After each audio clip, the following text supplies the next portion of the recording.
আসসালামু আলাইকুম এভরিওয়ান, কেমন আছেন সবাই? তো আজকে অনেক দিন পর আমাদের রাবার বাগানে গেলাম। রাবার বাগানের পাশেই এই অংশটা।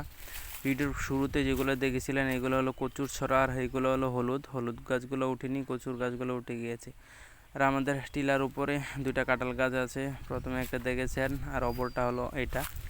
এই কাঁঠালগুলো ভাদরে প্রচুর পরিমাণে নষ্ট করে, এখনও পাকেনি।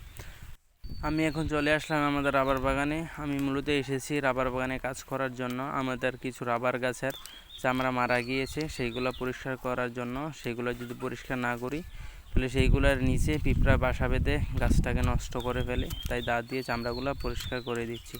আর সাথে গাছের গোড়াগুলো ভালোভাবে পরিষ্কার করে দিচ্ছি, যেহেতু এখানে দাঁড়িয়ে গাছটা কাটা হবে তাই পরিষ্কার করে দিচ্ছি। কারণ যেহেতু জঙ্গল, সাপ এবং বিষাক্ত অনেক জীবজন্তু থাকতে পারে।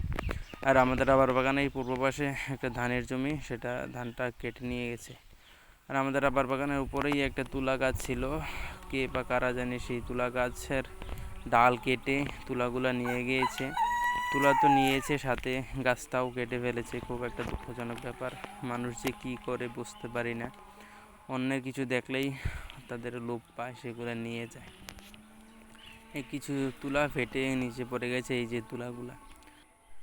আমাদের রাবার বাগানের পাশেই অন্যের জমি, সেগুলো খালি পড়ে আছে, সেগুলো জঙ্গল একদম সবুজ হয়ে গেছে, দেখতেই না কত শান্তি লাগে। একটা রাবার গাছের গোড়া পরিষ্কার করতে গিয়ে এই জিনিসটা দেখে, এটাকে আমাদের গ্রামের ভাষায় চেলা বলে, সবাই বলে বিষাক্ত, কিন্তু আমি সেটা জানি না। আর এইগুলো হলো লত। যেহেতু 2-3 দিন পরে আমাদের ধান কাটা হবে, তাই বাবা লতগুলা জঙ্গল থেকে সংগ্রহ করছে ধানের আটি বাঁধার জন্য। আর রাবার বাগানের উপরের অংশটা সমতল, বাড়িতে যতই গরম থাকুক না কেন সেখানে ঠান্ডা থাকবেই। তো আমার বাবা 3টি বাঁশ কেটে রেখেছিল, তো আসার সময় আমি সেগুলা নিয়ে চলে এসেছি। তো সবাই ভালো থাকবেন, আল্লাহ হাফেজ।